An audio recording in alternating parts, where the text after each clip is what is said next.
Hi friends, ഇന്ന് നമ്മൾ നോക്കാൻ പോകുന്നത് നമ്മളെ ബോട്ട് ബ്ലൂടൂത്തിൻ്റെ വൺ സൈഡ് ബാറ്ററി കംപ്ലൈൻ്റ് ആയിട്ടുണ്ട്. അപ്പോൾ അതെങ്ങനെയാണ് റിപ്പയർ ചെയ്യുന്നത് നമുക്ക് നോക്കാം. ആദ്യം നമ്മൾ മൊബൈൽ ഫോണിൽ കണക്ട് ചെയ്ത ശേഷം ഏത് സൈഡാണോ കംപ്ലൈൻറ്റ്സ് ഉള്ളതെന്ന് കണ്ടുപിടിക്കുക. അങ്ങനെ അതിന് ശേഷം ആ സാധനം നമ്മൾ നൈഫ് ഉപയോഗിച്ച് നൈസായിട്ട് ഓപ്പൺ ചെയ്യുക. ഓപ്പൺ ചെയ്യുന്ന സമയത്ത് സൂക്ഷിച്ച് ഓപ്പൺ ചെയ്യണം. സ്ക്രാച്ച് കാര്യങ്ങളോ അല്ലെങ്കിൽ വയർ കട്ടാവുകയോ ഒന്നും ചെയ്യാത്ത രീതിയിൽ നല്ല രീതിയിൽ തന്നെ ഓപ്പൺ ചെയ്യുക. ഓപ്പൺ ചെയ്ത് നോക്കിയാൽ നമുക്ക് അതിൻ്റെ സർക്യൂട്ട് കാര്യങ്ങളൊക്കെ കാണാം. താഴത്ത് കിടക്കുന്നതാണ് മെയിൻ സർക്യൂട്ട്. അതിൻ്റെ അപ്പുറം അതിൻ്റെ മൈക്ക് ഒക്കെ സാധാരണ മദർ ബോർഡിൽ ഇൻബിൽട്ട് ആയിട്ടാണ് വരുന്നത്. രണ്ട് ചാർജിങ്ങിൻ്റെ രണ്ട് പോയിന്റ് സെപ്പറേറ്റ് ആയിട്ട് കാണുന്നുണ്ട്. പിന്നെ വയർ കാണുന്നത് അതിൻ്റെ രണ്ട് വയർ വരുന്നത് റെഡ് കളറും ബ്ലാക്ക് കളറും വയർ വരുന്നത് ബാറ്ററിയുടെ പോസിറ്റീവും നെഗറ്റീവാണ്. മറ്റ് രണ്ട് ബ്ലൂ കളറും വൈറ്റ് കളറും വയർ വരുന്നത് സ്പീക്കറിലേക്ക് പോകുന്ന രണ്ട് കണക്ഷനാണ്. നമുക്ക് ആദ്യം ബാറ്ററിയുടെ കണക്ഷന് റിമൂവ് ചെയ്യാം. സോൾഡിംഗ് അയൺ ഉപയോഗിച്ച് പ്രിൻ്റ് പോവാത്ത രീതിയിൽ പതുക്കെ റിമൂവ് ചെയ്യാം. അതിനുശേഷം നമ്മൾ റിമൂവ് ചെയ്ത പോയിന്റിൽ ഡസ്റ്റ് കാര്യങ്ങളെല്ലാം റിമൂവ് ചെയ്ത ശേഷം മൾട്ടിമീറ്റർ ഉപയോഗിച്ചിട്ട് അതിൻ്റെ കണ്ടിന്യൂറ്റി കാര്യങ്ങൾ മുഴുവൻ ചെക്ക് ചെയ്ത് നോക്കുക. മൾട്ടിമീറ്റർ ഉപയോഗിച്ച് കണ്ടിന്യൂറ്റി എന്തിനാണ് ചെക്ക് ചെയ്യുന്നത് വെച്ചാൽ നമ്മൾ ഈ ഒരു ഡിവൈസിലെ ബാറ്ററിയാണ് മാറ്റുന്നത്. ബാറ്ററി ആണോ അല്ലയോ എന്നറിയണമെന്നുണ്ടെങ്കിൽ ഈ ഒരു ഡിവൈസ് ഷോർട്ട് സർക്യൂട്ട് ഉണ്ടോ ഇല്ലയോ എന്ന് മനസ്സിലാക്കണം. ഷോർട്ട് സർക്യൂട്ട് ആണോ ബാറ്ററി ബാക്കപ്പിന് കാരണം എന്ന് മനസ്സിലാക്കണം. അപ്പോൾ ഈ ഒരു ഡിവൈസ് ചെക്ക് ചെയ്ത് നോക്കിയ സമയത്ത് ബോർഡ് ഷോർട്ടോ കാര്യങ്ങളോ കാണുന്നില്ല. എങ്ങനെ മൾട്ടിമീറ്റർ ഷോർട്ട് സർക്യൂട്ട് ചെക്ക് ചെയ്യാമെന്നുള്ളത് ഓരോ ടെക്നീഷ്യന്മാർക്ക് അല്ലെങ്കിൽ എൻജിനീയേഴ്സിനും കൃത്യമായിട്ട് അറിയാം. അതിന് ഇഷ്ടംപോലെ നമ്മൾ യൂട്യൂബ് നോക്കിക്കഴിഞ്ഞാൽ നമ്മൾ ഉപയോഗിക്കുന്ന മൾട്ടിമീറ്റർ അനുസരിച്ച് അതിൻ്റെ ഡീറ്റെയിൽ ആയ വീഡിയോസ് ഉണ്ടായിരിക്കും. അങ്ങനെ ബാറ്ററി റിമൂവ് ചെയ്തു. നമ്മൾ ഇടാൻ പോകുന്ന ബാറ്ററി KP എന്ന ബ്രാൻഡിന് അത്യാവശ്യം നല്ല ക്വാളിറ്റി ഉള്ള ബാറ്ററിയാണ്. സാധാരണ ഈ ബാറ്ററി മാർക്കറ്റിൽ നിന്ന് കിട്ടുന്നത് ഭയങ്കര പ്രയാസമാണ്. നമ്മൾ നമ്മുടെ നിലവിൽ സ്റ്റോക്ക് ഉള്ളതുകൊണ്ട് നമ്മൾ കസ്റ്റമർക്ക് മാറ്റി കൊടുക്കണമെന്നേ ഉള്ളൂ.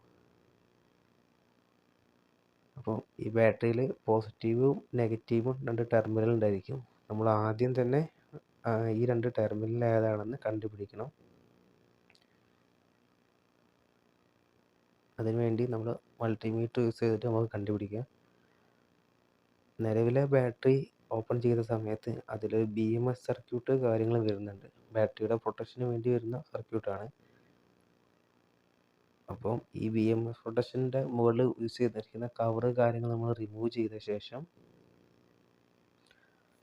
നമ്മൾ ആ ടെർമിനലിൽ ഏതാണോ പോസിറ്റീവ് ഏതാണോ നെഗറ്റീവ് എന്ന് കൃത്യമായി ഐഡൻറ്റിഫൈ ചെയ്യുക. എങ്ങനെയാണ് BMS സർക്യൂട്ട് വരുന്നത്. ഇനി നമുക്ക് ബാറ്ററിയുടെ BMS സർക്യൂട്ടിലുള്ള positive negative terminal multimeter use ചെയ്ത് ഐഡൻറ്റിഫൈ ചെയ്യുക. അതുപോലെ തന്നെ ബാറ്ററിയുടെ terminal positive negative multimeter use ചെയ്ത് ഐഡൻറ്റിഫൈ ചെയ്യാം.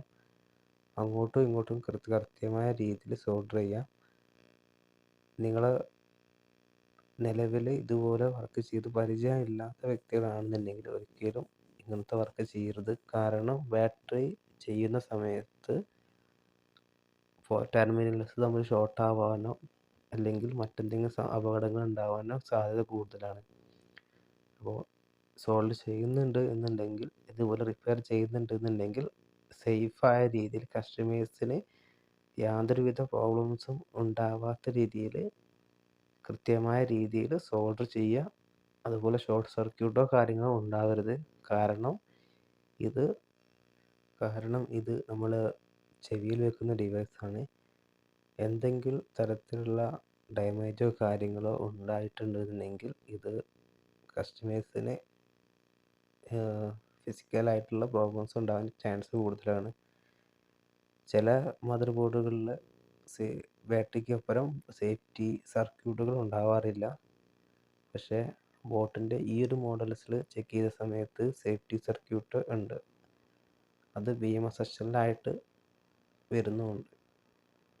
എന്തായാലും നമ്മൾ ആ ഒരു സേഫ്റ്റി സർക്യൂട്ട് കൃത്യമായ രീതിയിൽ സോൾഡർ ചെയ്ത് പിടിപ്പിച്ചിട്ടുണ്ട്. പിന്നെ മദർ ബോർഡിലേക്ക് കണക്ട് ചെയ്യാനുള്ള ചെറിയ വയറുകൾ കൃത്യമായ രീതിയിൽ പോസിറ്റീവും നെഗറ്റീവും ഷോർട്ടാവാത്ത രീതിയിൽ സോൾഡർ ചെയ്തിട്ടുണ്ട്.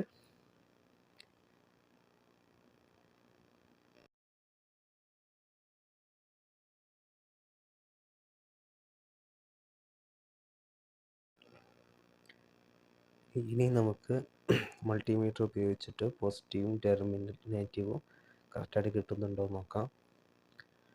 അതിനുശേഷം ഈ ഡിവൈസ് കൃത്യമായ രീതിയിൽ പാക്ക് ചെയ്യണം. സാധാരണ ഇതിൽ നോൺ കണ്ടക്റ്റീവ് ആയിട്ടുള്ള മെറ്റീരിയൽസ് എല്ലാം യൂസ് ചെയ്തിട്ടാണ് കവർ ചെയ്യുന്നത്. അതുപോലുള്ള കവറുകൾ ഉപയോഗിച്ച് നമുക്ക് കൃത്യമായ രീതിയിൽ, അല്ലെങ്കിൽ ഇൻസുലേഷൻ ടൈപ്പോ മറ്റോ ഉപയോഗിച്ച് കൃത്യമായ രീതിയിൽ ബാറ്ററി പാക്ക് ചെയ്യാം. പാക്ക് ചെയ്യുന്ന സമയത്ത് നല്ല പെർഫെക്ഷൻ ഉണ്ടായിരിക്കേണ്ടതാണ്. കാരണം ഇൻ കേസ് പ്രോപ്പറായിട്ടല്ല പാക്ക് ചെയ്ത് എന്നുണ്ടെങ്കിൽ നമ്മൾ ഇത് ഈ ഗേസിനകത്ത് ഫിറ്റ് ചെയ്യുന്ന സമയത്ത് ഇതിൻ്റെ പാനൽ പ്രോപ്പറായിട്ട് ലോക്കാവാതെ ഇരിക്കുന്നത് കാണാം. അതുകൊണ്ട് തന്നെ ഇതിൻ്റെ ഇൻസ്റ്റലേഷൻ ചെയ്യുന്ന സമയത്തും ഇത് കൃത്യമായ രീതിയിൽ പാക്ക് ചെയ്യുന്ന സമയത്തും കറക്റ്റായി ആദ്യം എങ്ങനെയാണോ ഇത് പാക്ക് ചെയ്തിരിക്കുന്നത്, കമ്പനി എങ്ങനെയാണോ പാക്ക് ചെയ്തിരിക്കുന്നത് അതേപോലെ തന്നെ ഇത് പാക്ക് ചെയ്യാൻ ശ്രമിക്കുക.